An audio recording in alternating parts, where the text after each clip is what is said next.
నేను అడిగింది నీకోసమా? చట్టాలు వాళ్ళకు చుట్టాలైపోయారు సార్. ఒకటే చట్టాలు చుట్టాలైపోయారు. ఏం చేస్తారు? ఎఫ్ఐఆర్ చేస్తారు, కోర్టుకు సబ్మిట్ చేస్తారు, రిమాండ్ చేస్తారు, మళ్ళీ బెయిల్ తీసుకుంటాం, బయటికి వస్తాం అంతే. అనే కారణంలో వాళ్ళు తిరుగుతున్నారు. ప్రభుత్వం స్పందించి వాళ్లకు చట్టపరమైన న్యాయం, చట్టపరమైన శిక్షలు వేసి వాళ్ళకు నానా కేసేసి వాళ్ళు చేసిన అరాచకానికి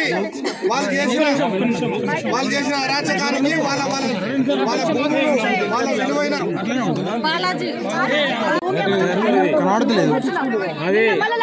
కనబడతలేదు.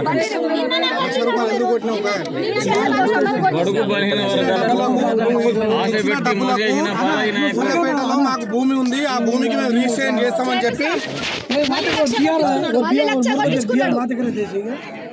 అన్న నేను చచ్చిపోయాను రమేష్ కావాలన్నతను నువ్వు చెప్తాను నాకు కావాలన్నతను నువ్వు కావాలని